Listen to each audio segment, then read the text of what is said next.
የካቲት 28 2026 የአሜሪካ የጦር አውሮፕላኖች ቴህራንን መቱ።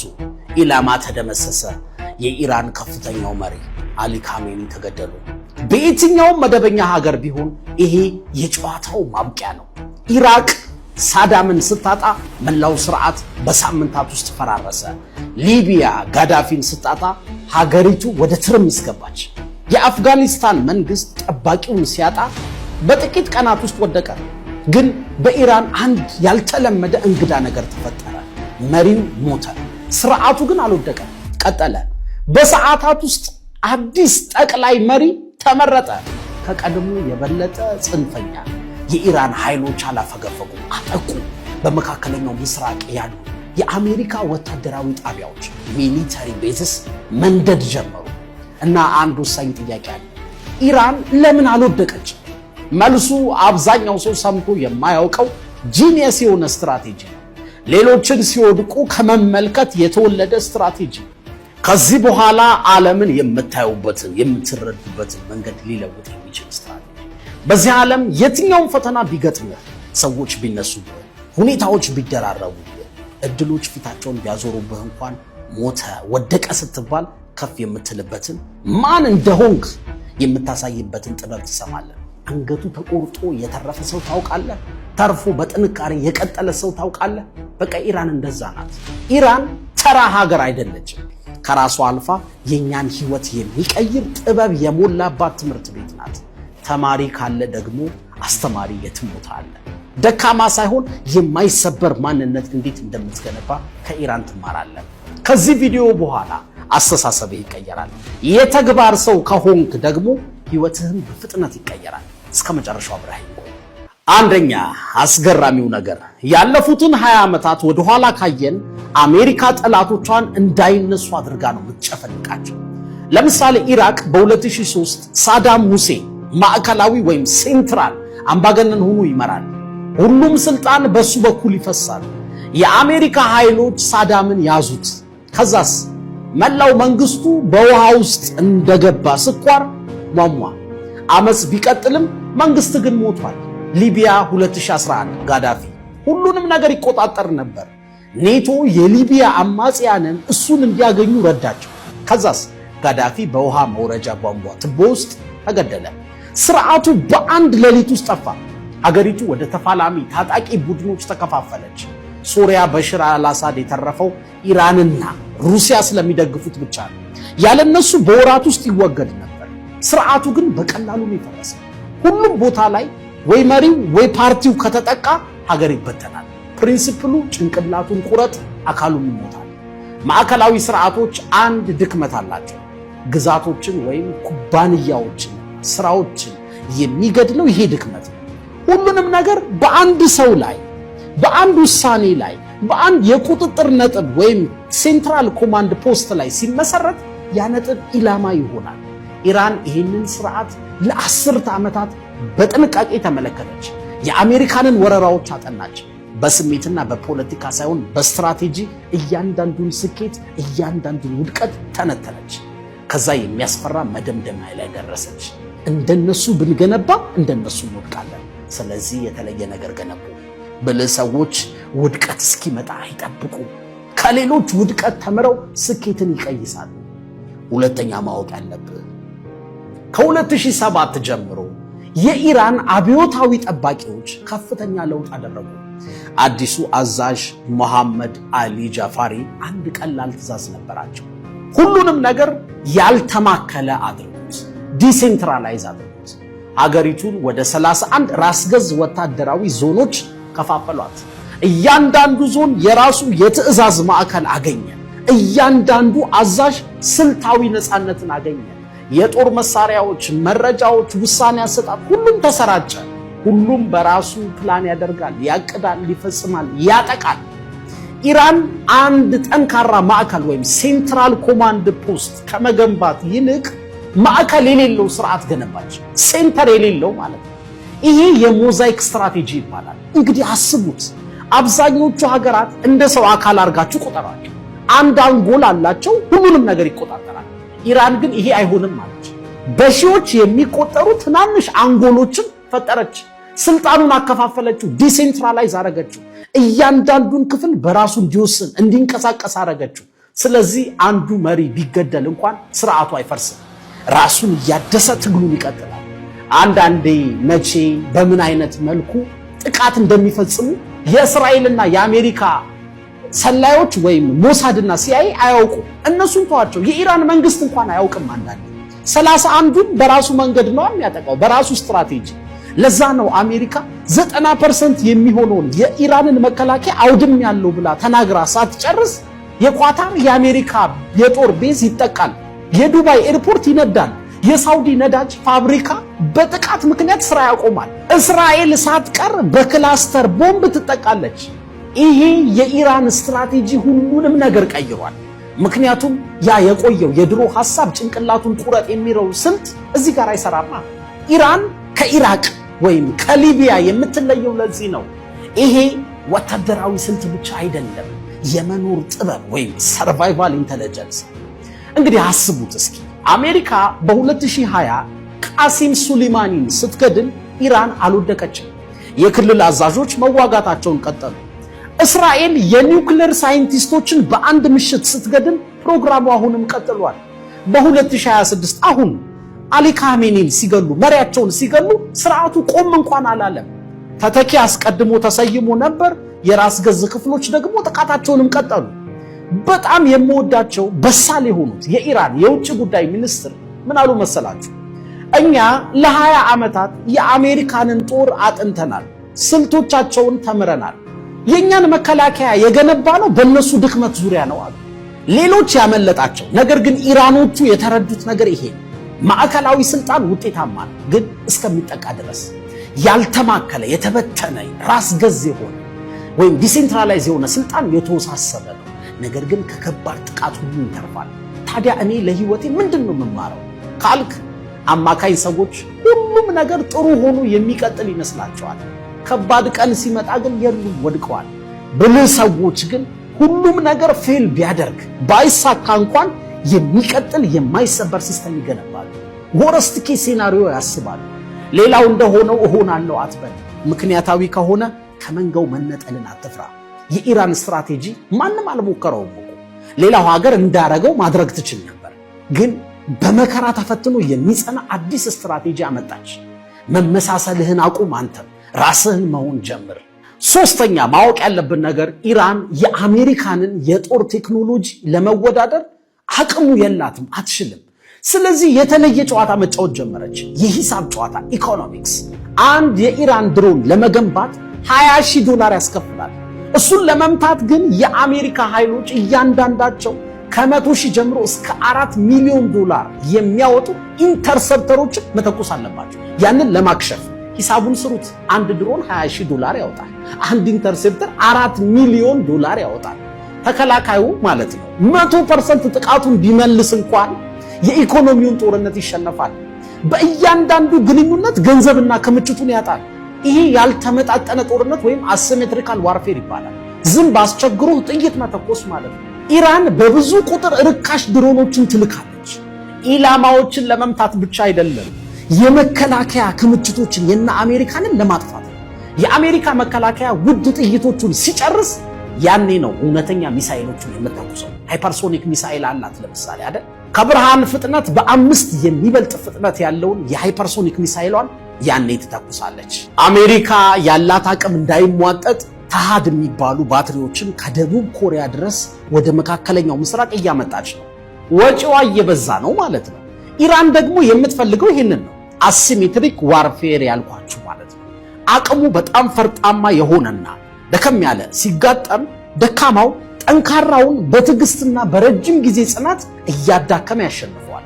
ታዲያ እኔ ምንድነው መማረው የህይወት ትምህርት ካላችሁ፣ አብዛኞቹ ሰዎች እያንዳንዱን ውጊያ በሙሉ ኃይላቸው ይዋጋሉ። ውድ ጥይትህን፣ የአይምሮ ሰላምህን፣ ትኩረትህን፣ ኢነርጂህን፣ ጊዜህን ህይወት ላይ ምንም በማይጨምሩ ጉዳዮች ላይ አታባክን። ባለ ሚሊዮን ዶላር ሚሳኤሎችህን በ$20 ድሮኖች ላይ መተኮስ ሞኝነት ነው። ለሁሉም ሰው አስተያየት ቦታ መስጠት፣ መልስ መስጠት፣ መጨነቅ የለብህም። ማንን ማዳመጥ፣ ማንን ንቀመተው ችላ ማለት እንዳለብህ ማወቅ ራሱ ትልቅ ጥበብ ነው። ለትንሹም ለትልቁም ችግር ብዙ አትጨነቅ፣ ካልኩሌት አድርግ። አራተኛ ጦርነት ስለ መሳሪያ ብቻ አይደለም፣ ስለ ሀብትም ጭምር ነው። በዘመናዊው ዓለም ደግሞ ትልቁ ሀብት ነዳጅ ነው። ብዙ ሰው የማይረዳው አንድ እውነት አለ። የዓለም ነዳጅ ከፍተኛ ድርሻ የሚያልፈው በአንዲት ጠባብ መተላለፊያ ነው። የሆርሙዝ ባህረ ሰላጤ ወይም ስትሬት ኦፍ ሆርሙዝ ይባላል። ይሄ በምድር ላይ ካሉ ቁልፍ የሆኑ ስፍራዎች አንዱ ነው። ኢራን ደግሞ አጠገቡ ቁጭ ብላለች። 20 በመቶ የሚሆነው የዓለም ነዳጅ በዚህ ሆርሙዝ በተባለው ስትሬት በኩል ያልፋል፣ መንገድ በኩል። ይሄ አንድ ጠባብ የውሃ መስመር ነው። አስቡ፣ 34 ኪሎ ሜትር እኮ የምታክል ስፋት ናት። የዓለም ኢኮኖሚ ግን የደም ስርን የያዘ ነው። ይሄ ማለት ኢራን ዓለምን ማጥፋት አያስፈልጋትም። የነዳጅ ፍሰቱን መቆጣጠር ብቻ ይበቃታል። ኒውክሌር ባይኖራት ይሄ ትልቁ ፓወሯ ነው። ያ መተላለፊያ ከተዘጋ የነዳጅ ዋጋ መጨመር ብቻ አይደለም፣ ይፈነዳል። ኢኮኖሚዎች መዳከም ብቻ አይደለም፣ ቀጥ ይላሉ። እና ማንም የማያወራው አንድ ነገር ደግሞ ይሄ ነው። ቻይና የኢራን ነዳጅ ዋነኛ ገዢ ናት። ማዕቀብ ቢኖርም ጫና ቢበዛም ግዢዋን አታቆም። ለምን? ምክንያቱም ሁለቱም ተጠቃሚ ናቸው። ኢራን የኢኮኖሚ ህልውና ታገኛለች፣ ቻይና ደግሞ ርካሽ ኢነርጂ ከኢራን ታገኛለች። የኢነርጂ ዋስትናዋን ታረጋግጣለች። አብረው በምዕራባውያን ስርዓት ላይ ያላቸውን ጥገኝነት በዝምታ ይቀንሳሉ። ይሄ ጦርነት ኢራን ከእስራኤል ጋር ብቻ አይደለም፣ የዓለምን የኃይል አቅርቦት መስመሮች ለመቆጣጠር የሚደረግ የኢኮኖሚና የፓወር ፍልሚያ ነው። ግን ከበስተጀርባው አንድ ጥልቅ የሆነ የበለጠ ትልቅ ጨዋታ አለ። 1971 ላይ ዓለምን የቀየረ አንድ ክስተት ተፈጠረ። አሜሪካ የዶላር ዋጋን በወርቅ መደገፍ አቆመች። ከዛ በፊት ገንዘብ ለማተም ወይም ፕሪንት ለማድረግ ገደብ ነበረው። ባላት የወርቅ ክምችት ያህል ነበር ፕሪንት የምታደርገው። ከዛ በኋላ ግን ገንዘብ በእምነት ላይ የተመሰረተ ሆነ። ምን ማለት ነው? አሜሪካ አውት ኦፍ ቲን ኤር ወይም ዝም ብላ ከመሬት ተነስታ ገንዘቧን ፕሪንት ልታረግ ትችላለች። ታዲያ ሌላው ህዝብ ለምን እንደዚህ ይሆናል ብሎ አሜሪካ ላይ እንዳያምስ አንድ ብልህ ስልት ተጠቀመች። በዓለም ላይ እጅግ አስፈላጊ የሆነው ነዳጅ በዶላር ብቻ እንዲገበያይ ያደረገች። ከሳውዲ አረቢያ ጋር ተፈራርማ። አስቡት እስኪ፣ እያንዳንዱ ሀገር ስራ ለመስራት ለመኖር ሲል ነዳጅ ያስፈልገዋል። ነዳጁን ደግሞ በዶላር ነው መግዛት የሚችለው።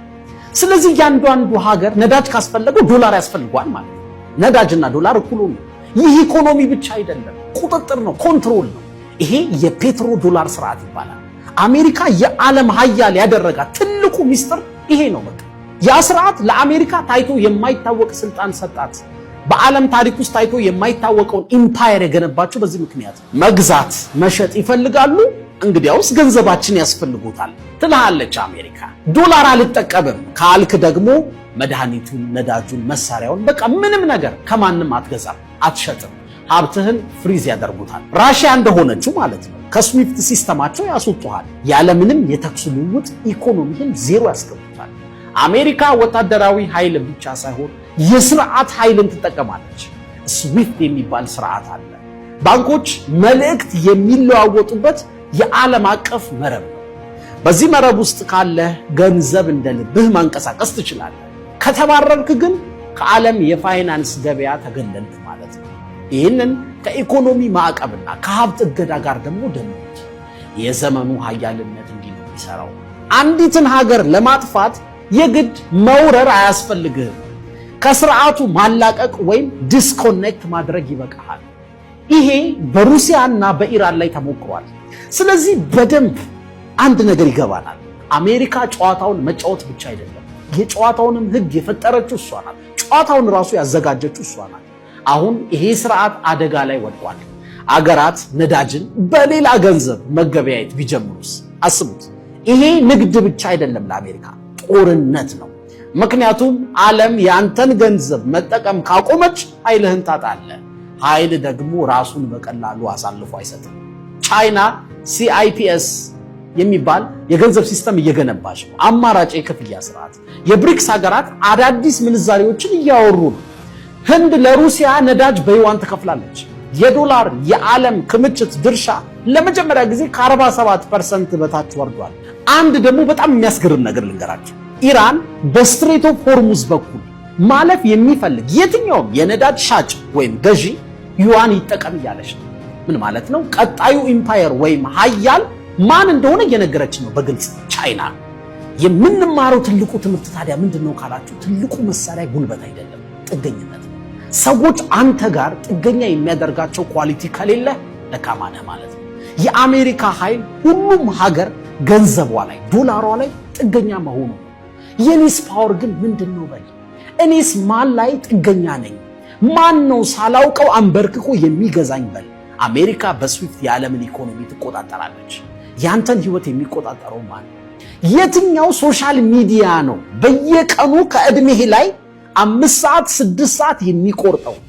የምታየውን የሚወስኑልህ አልጎሪዝሞች አይደሉ? የተቆጣጠሩህ እነሱ አይደሉ?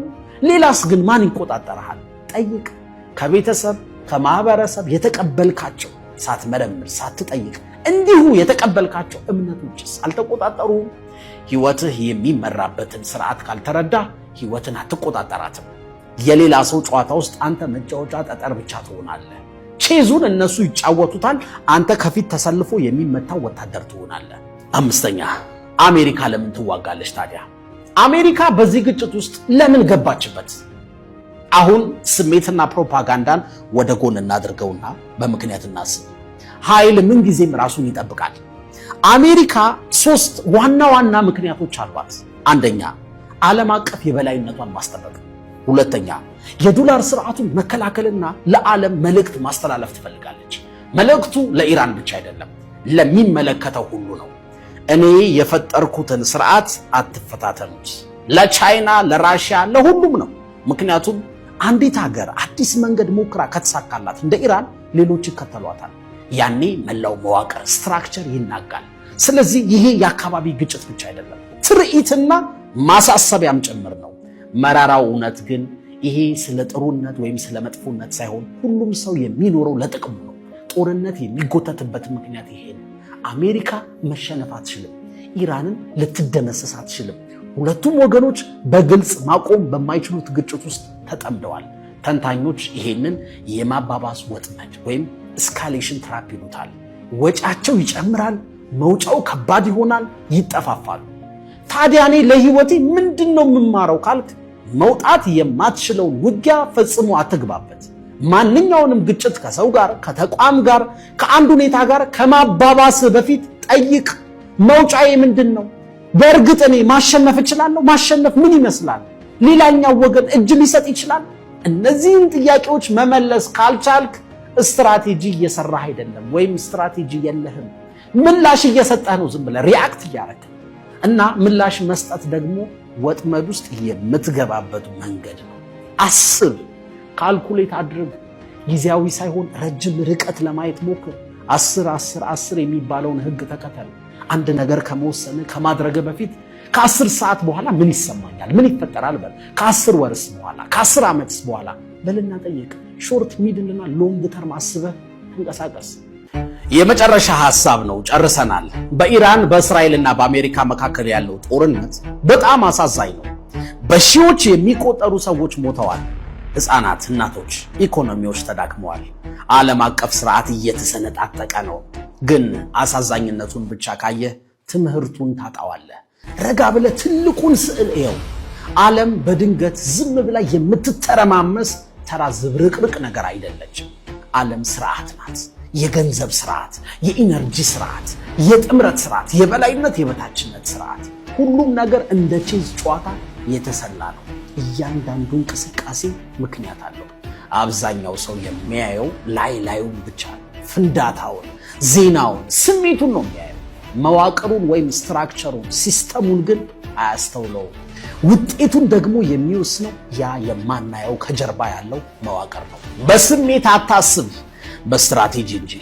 መረጃን ዝም ብለህ አትቀበል፣ ተንትነው። ወሬዎችን አትከተል፣ ጥቅማቸውን መርምር። ውድቀት እስኪመጣ ድረስ አትጠብቅ፣ የወደቁትን አጥና። ከሁሉ በላይ ደግሞ ስርዓቶችን፣ ሲስተሙ እንዴት እንደሚሰራ ተረዳ። ምክንያቱም ስርዓቱን፣ ሲስተሙን የሚረዱ ሰዎች ነገን የወደፊቱን ይቀርጻሉ። የማይረዱት ግን በሌሎች ውሳኔ ውስጥ ይኖራሉ። ምንም ነገር ውስጥ ከመግባት በፊት መውጫህን እወቅ። የሆነ ነገር ስትጀምር ማቆምስ እችላለሁ ወይ በል። ያለበለዚያ ባሪያ ለመሆን ራስህን አዘጋጅ። መጠጥ ስትጀምረው አንተ ታዛለህ፣ ሲቆይ ግን እሱ ያዝሃል አይደል? መጠጥ ብቻ አይደለም እኮ አንተን ለመቆጣጠር የማይፈልግ የለም። ሚዲያው፣ መዝናኛው፣ ፖለቲካው ሁሉም እንደ ባሪያ አይምሮን ሊገዙት ይፈልጋሉ። ከትልቁ ዓላማ ሊለዩህ፣ ዲስትራክት ሊያደርጉ፣ ትኩረትን ሊከፋፍሉት ይፈልጋሉ። የዚህ ዓለም ወጥመዶች በሙሉ ትንሽ እንኳን ዞር አድርገው ለማያስቡ ሰዎች የተዘጋጁ ናቸው። አንተ ከነሱ መሃል መሆን የለብህም። ሰንዙ ከ2500 ዓመታት በፊት እንዲህ ሲል ጽፏል። ጥላትህን ካወቅና ራስህን ካወቅ የመቶ ውጊያ ውጤትን መፍራት የለብህም ይላል። አብዛኞቹ ሰዎች ራሳቸውን አያውቁም። የውድቀት ነጥባቸውን የቱ ጋር እንደሚወድቁ አያውቁም። ድክመታቸውን አያውቁም። የትኛው ስርዓት እንደሚቆጣጠራቸው አያውቁም። የትኞቹን ውጊያዎች ችላ ማለት እንዳለባቸው አያውቁም። ሁሉ ነገር ያስጨንቃቸዋል። ግን አንተ አሁን ታውቃለህ። ስልጣንን ለመረዳት ባለስልጣን መሆን አያስፈልግም። በጥልቀት አስብ፣ በብልሃት ተዘጋጅ፣ የማይሰበር ሁን። ስለዚህ ይሄ ጦርነት ብቻ አይደለም፣ ትምህርት ነው። ስለ ኃይል፣ ስለ ስልትና ስለ ዓለም እውነታ የምንማርበት። ዓለምን መቆጣጠር ባትችልም መጀመሪያ ግን መረዳት አለብን። ምክንያቱም አንዴ ከተረዳው ተመልካች መሆን ታቆማለህ፣ ጨዋታውን ትጫወታለህ፣ ከዛ ማሸነፍ ትጀምራለህ። ዓለም እንዴት ነው የሚሰራው? አሁን ጥያቄው በጥልቀት ለማሰብ ዝግጁ ነህ ወይ? ምክንያቱም ዓለም አንተ እንደምታስባት አይደለችም። ይህ አመለካከት በአንተ ውስጥ የሆነ ነገር ከቀየረ አሁን ህይወትህን ወይም ዓለምን በተለየ መንገድ ማየት ከጀመርክ ይህንን ቪዲዮ ማየት ለሚያስፈልገው ሰው ሁሉ አድርስልኝ። እስከ መጨረሻው ስለቆያችሁ፣ ስላደመጣችሁ፣ ስለምትከታተሉ አመሰግናለሁ።